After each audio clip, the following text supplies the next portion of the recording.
Por exemplo, este é o padrão do fluxo de caixa de uma pessoa pobre ou de um jovem que ainda mora com os pais.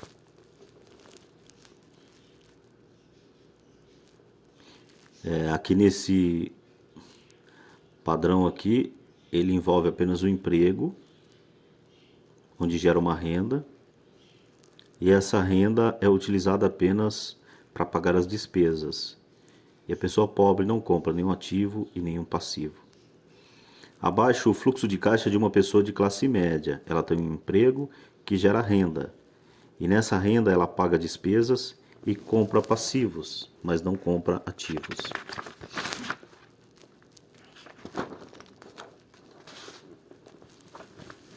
Esse é o fluxo de caixa de uma pessoa rica. A pessoa rica ela tem renda e ela compra ativos. E esses ativos lhe geram ainda mais renda.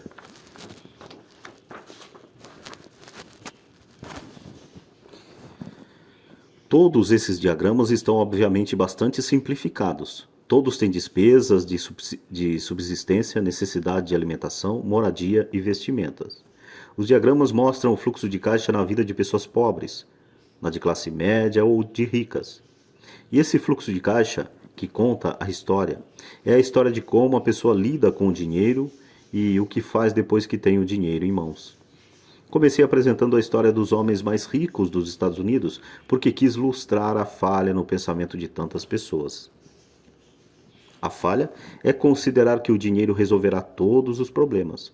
É por isso que me arrepio quando ouço as pessoas perguntando como ficar ricas rapidamente. Ou por onde começar. Muitas vezes ouço: estou endividado, por isso preciso ganhar mais dinheiro. Porém, mais dinheiro nem sempre resolve o problema. De fato, pode até aumentá-lo. O dinheiro muitas vezes põe a nu nossas trágicas falhas humanas. É como um holofote sobre o que não sabemos.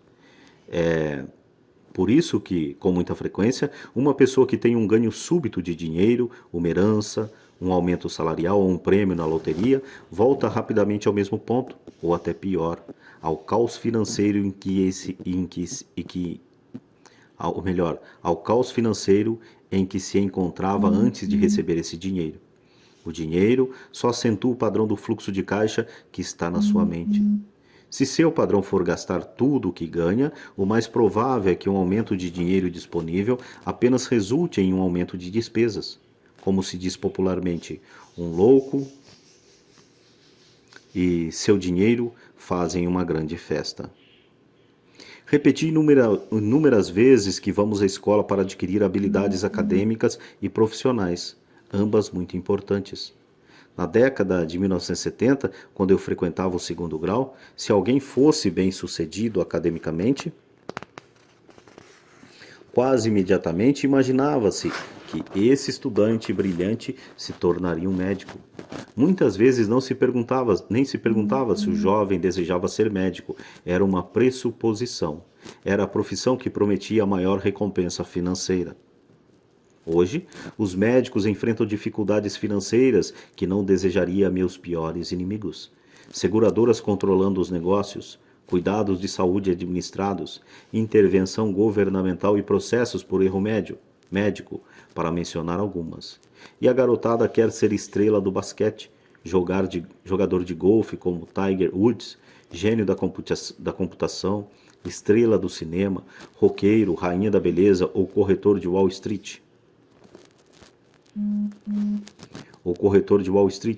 Isso ocorre simplesmente porque é aí que estão a fama, o dinheiro e o prestígio. Eis o motivo por que é tão difícil motivar a garotada na escola. Eles sabem que o sucesso profissional já não depende apenas do sucesso acadêmico, como em outros tempos. Como os estudantes deixam a escola sem habilidades financeiras, milhões de pessoas instruídas obtêm sucesso em suas profissões, mas depois se deparam com dificuldades financeiras. Trabalham muito, mas não progridem. O que falta em sua educação não é saber como ganhar dinheiro, mas como gastá-lo. O que fazer com ele depois de tê-lo ganho? É o que se chama de aptidão financeira. O que você faz com o dinheiro depois que ganhou? Como evitar que as pessoas lhe tirem o dinheiro? quanto você o conserva e o quanto esse dinheiro trabalha para você. A maioria das pessoas não descobre o motivo de suas dificuldades financeiras porque não entende os fluxos de um caixa. Uma pessoa pode ser muito instruída, bem-sucedida profissionalmente e ser analfabeta do ponto de vista financeiro. Essas pessoas muitas vezes trabalham mais do que seria necessário porque aprenderam a trabalhar arduamente, mas não como fazer o dinheiro trabalhar para elas. A história de como a conquista de um sonho financeiro se transforma em um pesadelo. A visão cinematográfica de pessoas trabalhadoras tem um padrão definido. Recém-casados, jovens altamente instruídos, felizes, mudam-se para um de seus pequenos apartamentos alugados. Imediatamente percebem que estão poupando dinheiro, porque dois podem viver com a mesma despesa de um. O problema é que o apartamento é apertado. Decidem então poupar para comprar a casa de seus sonhos e ter filhos. Eles têm duas rendas e se concentram em suas carreiras. Suas rendas começam a aumentar e a aumentar, e suas despesas também. A despesa número um para a maioria são impostos. Muitas pessoas pensam que se trata de imposto de renda, mas para grande parte dos americanos, o que pesa mais é a seguridade social. Para o empregado, parece que a contribuição para a Seguridade Social combinada com o Medicare é cerca de 7,5%, mas na verdade é de 15%, porque o empregador deve dar uma contrapartida do mesmo montante. Essencialmente, esse é um dinheiro que o empregador não pode pagar a você. Além disso, você ainda paga imposto de renda sobre a quantia deduzida de seus salários para a Seguridade Social. Renda essa que você nunca recebeu, porque foi transferida na fonte para a Seguridade Social. E seu passivo também aumenta. No caso brasileiro, as contribuições para a Previdência Social são deduzidas do salário antes do cálculo do imposto de renda. Isso não é visto mais claramente se voltarmos ao caso do jovem casal.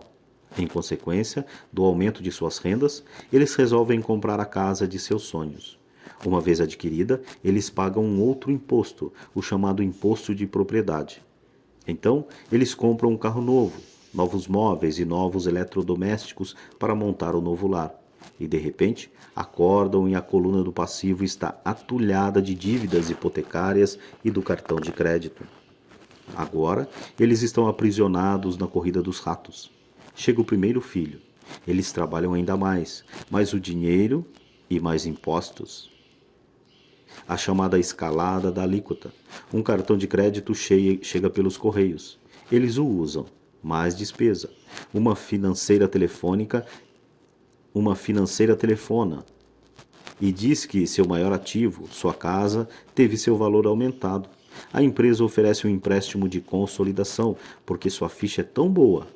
E lhes diz que o mais inteligente a fazer é zerar os altos juros ao consumidor, liquidando seu débito junto ao cartão de crédito. E, além de tudo, os juros pagos sobre a hipoteca imobiliária podem ser deduzidos do imposto de renda.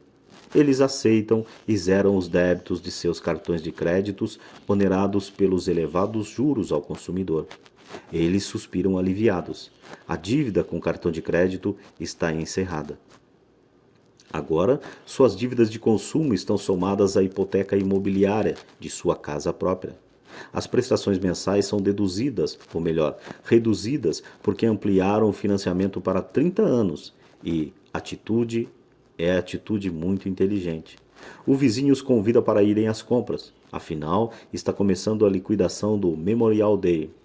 Memorial Day é um importante feriado americano em que se homenageia os mortos nas guerras, comemorado na última segunda-feira de maio. Vamos lá. Então, uma chance de poupar algum dinheiro. Eles se dizem, não vamos comprar nada, só vamos olhar. Mas para a eventualidade de achar uma boa oferta, põe aquele novo cartão de crédito na carteira.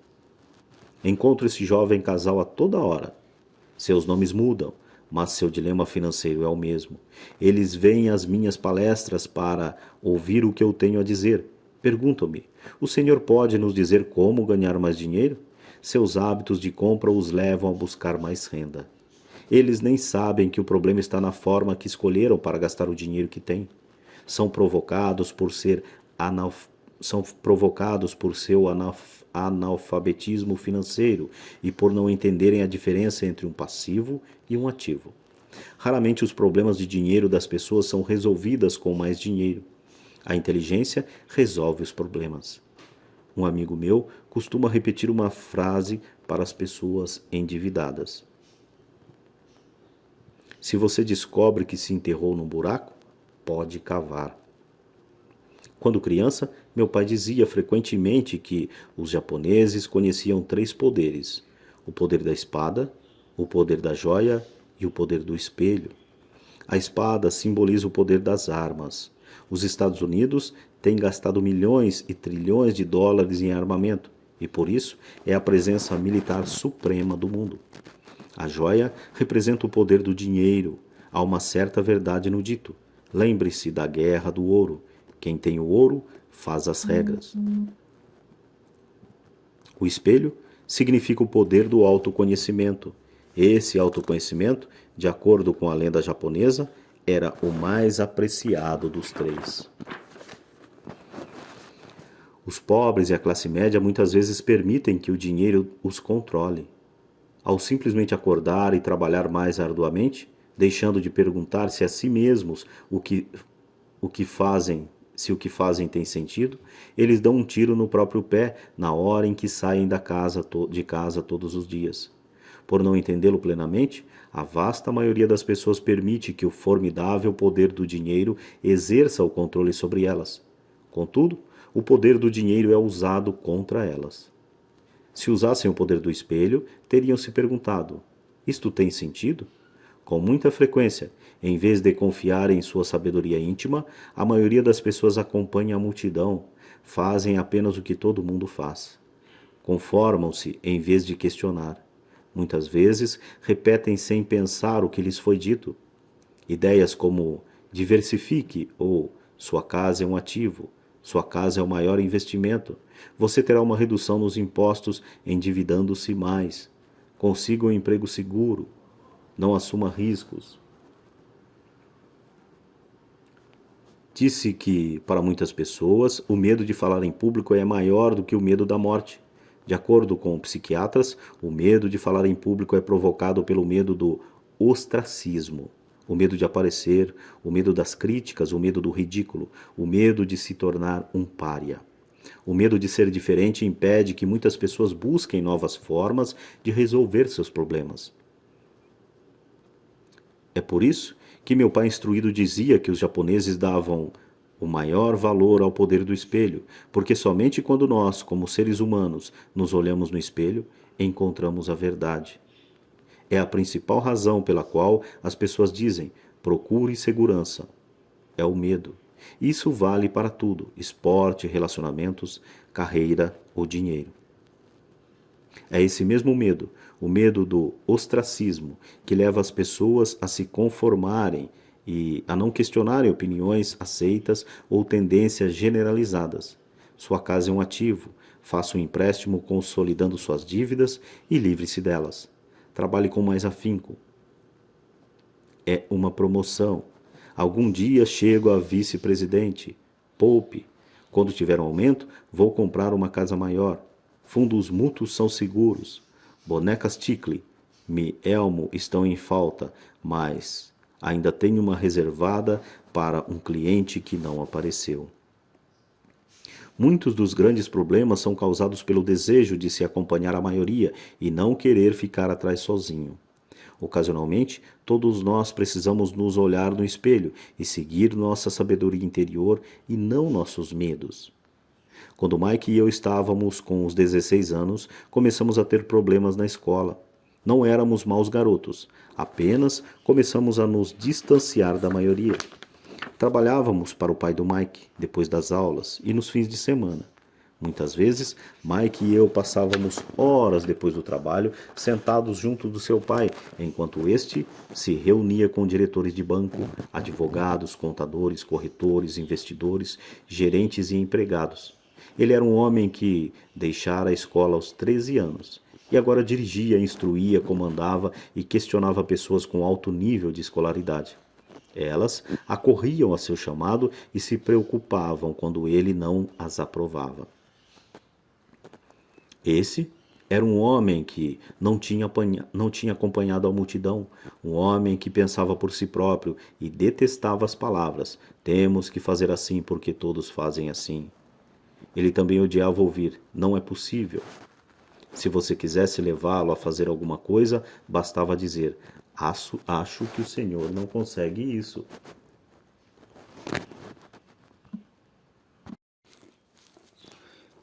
Mike e eu aprendemos mais assistindo a essas reuniões do que em anos de escola, incluindo a faculdade. O pai de Mike não tinha uma instrução formal, mas tinha conhecimentos financeiros e, em consequência, era bem-sucedido. Ele costumava repetir para nós: uma pessoa inteligente contrata pessoas mais inteligentes do que ela mesma. Portanto, Mike e eu tínhamos o privilégio de passar horas ouvindo e, no processo, aprendendo com pessoas inteligentes. Mas por causa disso, Mike e eu não podíamos acomodar-nos ao dogma padrão que nossos professores pregavam. E isso criava problemas. Sempre que um professor falava: se vocês não tirarem boas notas, vocês não se sairão bem no mundo real, Mike e eu franzíamos as sobrancelhas. Quando nos diziam para seguir as normas e não nos desviarmos das regras, víamos que esse processo de ensino desestimulava de fato a criatividade. Começamos a entender por que Pai Rico nos dizia que as escolas se destinavam a formar bons empregados em lugar de bons empregadores. De vez em quando, Mike e eu perguntávamos aos nossos professores como se aplicava na prática o que estávamos estudando, ou por que não estudávamos o dinheiro e como ele funcionava. Esta última pergunta era muitas vezes respondida com a afirmação de que o dinheiro não era importante, que se nós tivéssemos uma educação excelente, o dinheiro viria atrás. Quanto mais sabíamos sobre o poder do dinheiro, mais nos distanciávamos de nossos mestres e colegas. Meu pai instruído nunca me pressionava em relação às notas. Muitas vezes me perguntei por quê. Ele, porém, começou a discutir sobre dinheiro. Com 16 anos, já tinha provavelmente uma base de conhecimento sobre dinheiro, melhor do que minha mãe e meu pai. Eu sabia escriturar livros contábeis, ouvia especialistas em tributação, advogados especializados em questões empresariais, gerentes de banco, corretores imobiliários e investidores. Meu pai falava com professores. Certo dia, meu pai falou que nossa casa era seu maior investimento. Uma discussão um tanto desagradável teve início quando eu lhe mostrei que não achava que uma casa fosse um bom investimento. O diagrama a seguir ilustra a diferença na percepção de meu pai rico e de meu pai pobre no que se referia a casas. Um pensava que sua casa era um ativo, o outro que era um passivo. O pai rico, casa, ativo. O pai pobre, casa, passivo. Lembro-me que tracei o diagrama a seguir para mostrar a meu pai a direção dos fluxos de caixa. Também lhe mostrei as despesas que acompanhavam a posse de uma casa. Uma casa maior representa despesas maiores e o fluxo de caixa sai pela coluna das despesas.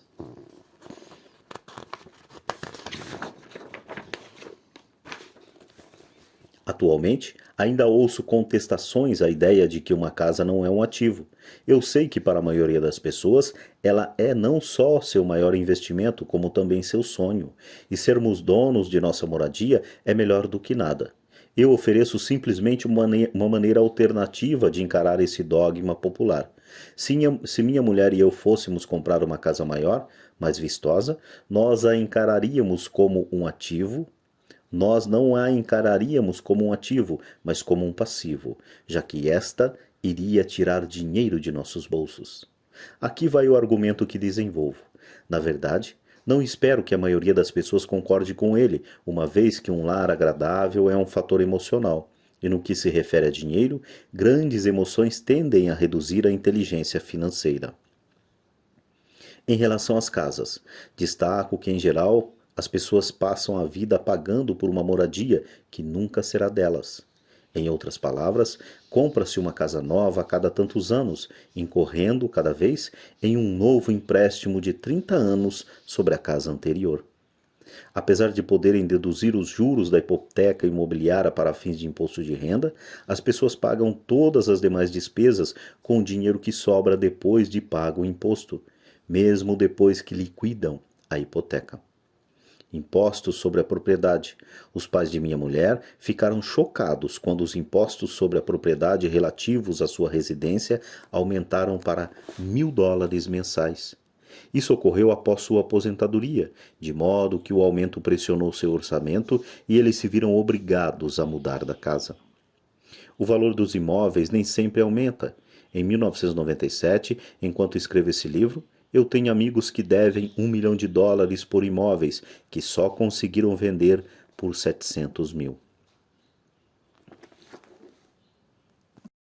É com grande alegria e prazer no coração que eu termino mais esta leitura. Se essa leitura lhe foi útil, você pôde acompanhar do início ao fim e pôde engrandecer de alguma maneira a tua vida, e você queira contribuir para que essas leituras continuem sendo feitas, isso como uma troca de energias, né? Você usufruiu de um trabalho e, se achar viável, pode estar contribuindo com esse trabalho também. Então, se você quiser contribuir com esse trabalho, abaixo aí na descrição você tem aí os dados para que você possa contribuir também e fazer a troca de energias, pois é dando que se recebe. Eu dei o meu trabalho a vocês através desse áudio e, caso seja da tua vontade, eu poderei receber alguma coisa em contrapartida de quem está ouvindo.